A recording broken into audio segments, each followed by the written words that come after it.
So what's going on guys, Skates here and welcome back to a brand new video. For today I will show you the best lightning shred druid build in Diablo 4. So at the start I will explain how to play this class. Then we will look into the best skills, paragon setup, what gems and cage hearts are the most overpowered, and then lastly what exact gear should you farm and use so you would get the highest damage possible and much more. So if this sounds interesting to you, then let's get right into it.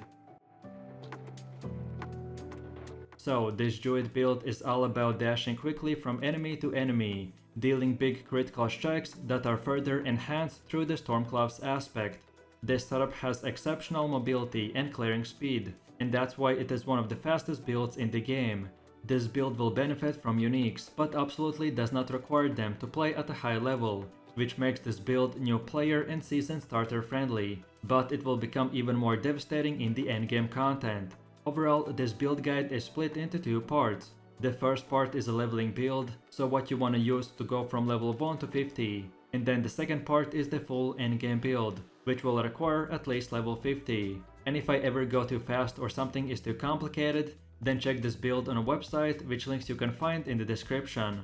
So with that said, let's move over to the leveling build. To start off, from getting to level 3, we have to put 2 points into these two nodes. Then from level 4 to 7 we spend 4 more points in here, then from level 8 to 15 we will get 8 points, which we wanna use by getting all of these nodes. Then from level 16 to 28 we will get 12 skills, which we should spend by unlocking and upgrading all of these nodes. Then from level 29 to 35 you will get 6 more points that you should spend on these other nodes. And then lastly from level 32 to 49 we will get 17 points, which we wanna spend on the specific nodes. And by the way, as I said, if I went too fast, then feel free to check out the video description where you can see this build on a website.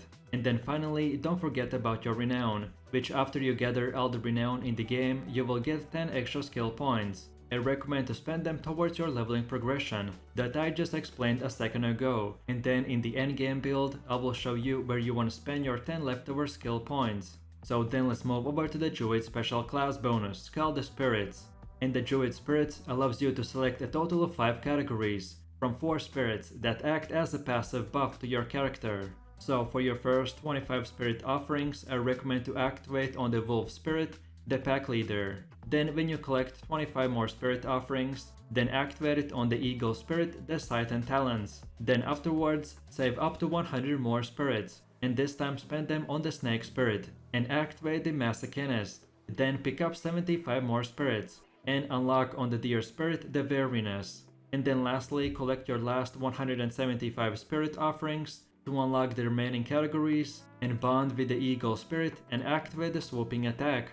Then as far as your gear goes, leveling up in Diablo 4 is similar to most other MMOs. So for the most part, this will mean that you have to constantly replace one rare item with a better one, all the way up to level 50. Generally, you want to use the two-handed weapon, which has the highest damage numbers. And for your weapon stats, you want to get preferably a staff with a core skill damage, vulnerable damage and a socket. Then as for your clothes, the armor pieces typically grant us defensive and utility stats, except gloves which will offer us offense. So for your helmet, try to get the Poison Creeper's ranks, life, cooldown reduction and willpower. Then for chest armor, get the damage reduction, life, willpower and armor. Then for gloves, get the shred ranks, critical strike chance and attack speed. Then for pants, get damage reduction, life, willpower and armor. Then for boots, get the movement speed, spirit cost reduction and willpower. Then for your jewelry, specifically for your amulet, get the movement speed, spirit cost reduction, companion skill ranks and damage increase. And then finally for both of your rings, get critical strike chance, damage to closed enemies and life. And don't forget to not upgrade armor or jewelry while leveling. Only socket armor with rubies, jewelry with skulls, weapons with sapphires, and then save the rest of your upgrades for your level 50 build. And as far as your gameplay loop goes, I don't want to go super in depth as skills and abilities will change after you get to level 50, but overall for your leveling build I recommend to just enjoy each skill and get used to the Druid gameplay. So Shred, Storm Strike and Poison Creep are your main damage skills, then Blood Howl and Debilitating Roar are your main defensive skills. So use them when you take a lot of damage or just to protect yourself. And then lastly use Trample, mainly as a movement skill or if you ever need a bit more extra damage, and that's about it. While leveling, just enjoy the class, get used to your skills in no particular order, and get used to farming because you will be doing that a lot in the endgame. So now let's move over to the second part, where I will show you your endgame druid build and how it will look like. So by this point you should be familiar with the lightning shred playstyle, then what gear stats you should look out for and etc. So as I did the most explaining at the start, so right now I will just show you the best setup that you wanna use. I personally tested multiple setups and this one was the best one. So first of all, for your skills we wanna use the Shred, Grizzly Rage, Hurricane, Blood Howl, Storm Strike and Cyclone Armor. And for your special bonus spirits, like we discussed in the leveling build guide, get the Weariness, Sight Talents, Swooping Attack, Calamity and Masochistic. As for your gear, we already discussed what stats to look out for, but if you're purely looking for the best of the best gear, then here it is. So we want to get the Tempest Roar helmet, then for your chest armor, get the Vigorous Primal breastplate, then for gloves, get the Primal gauntlets of the Rampaging Beast, then for the pants, get the Primal Causes of the Disobedience, then for boots, get the Stormshifter's Primal Savatan, then for the amulet, equip the Stormclaws necklace, then for the first ring, get the Dire Wolf's ban, then for the second ring, get the Band of Retaliation, then for your weapon, get the Edgemaster's Octopan Edge, and for your offhand, get the Accelerating Ancient Effigy.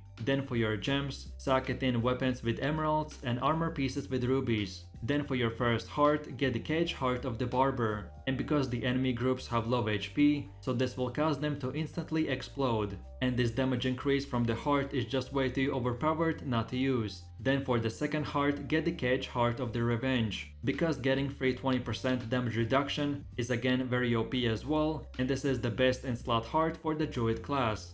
And then lastly, get the Cage Heart of the Prudent Heart, because when you pull massive amounts of mob groups you can sometimes get one-shotted, especially if you play on the hardcore mode. So getting the protection of this heart while using the Barber at the same time, we will be able to farm a lot of mob groups very quickly, and without taking almost any significant damage whatsoever. Then with that said, moving forwards, and this is how your skill tree will look like. If you just came from the leveling build, then this is very similar. So again, just copy these exact upgrades in no particular order. And again, remember that by gathering all the renown in the game, you will get 10 extra skill points. And then finally, we have the paragon system. At first, it might seem overwhelming, but if you're like me, who's played all the previous Diablo games, then this is quite self-explanatory. So starting off, this is how your first 25 points should be spent. So we use the starting board and for our glyph select exploit. Then this is how it will look like at around 64 points. So we get the Lust of Carnage board, and for the glyph select Werewolf.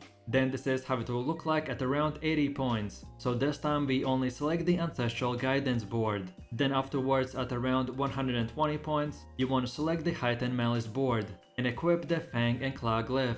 Then for one of the last ones at around 150 points, we want to get the Thunderstruck board and select the Territorial glyph. And then lastly, this is our final goal at around 197 points. So get the Inner Beast board and for the glyph select Spirit. So with all of this said, let's take a closer look at each skill and the gameplay loop. So first of all, at the beginning of the fight we want to activate the Blood Howl or Cyclone Armor skills. Then afterwards we want to spam the Shred skill. I would recommend to try to target distant and closed enemies, so your dash and hit skills would connect between all enemies. And this will enable us to fly between mob groups and do massive amounts of AoE damage. Then during the fight as well, rotate between using the Blood Howl and Cyclone Armor to keep the Vigilance passive up. Then before engaging into the big monster groups, use the Hurricane skill, and then lastly for any additional spirit or for damage reduction if needed, use the Storm Strike, and that's about it. At the start of the rotation, we want to use the Blood Howl and Cyclone Armor, because they will make us stronger, and activate the Vigilance passive, which will give us plus 5% extra damage. Then from here we spam our main damage skill called the Shred, and this skill will transform us into a werewolf that does massive amounts of damage in 3 attacks. Each attack will increase its damage even more. And by the way, we want to keep on using the Blood Howl or Cyclone Armor every 6 seconds, so we will get the plus 5% extra damage 24/7. And then lastly, to finish our rotation, in between spamming Werewolf or activating the damage buff, we want to finish the rotation with the Hurricane or Storm Strike to gain additional spirits or just to increase our damage even more. So then in my final summary, the Lightning Shred Druid build is easily one of the fastest builds in the game, because you will be able to fly around the battlefield by dashing from one enemy pack to the next one. We are using the Stormcloud's aspect because this will provide us with the lightning damage, which will make this build do insane amount of DPS numbers. And then lastly, you can just use the Bloodhouse skill as well just to recover from large enemy damage, without doing anything else. This build for sure is one of the best speed farming builds in the game, because it can also push nightmare dungeons very easily. So what are you waiting for? Try this build out and have fun!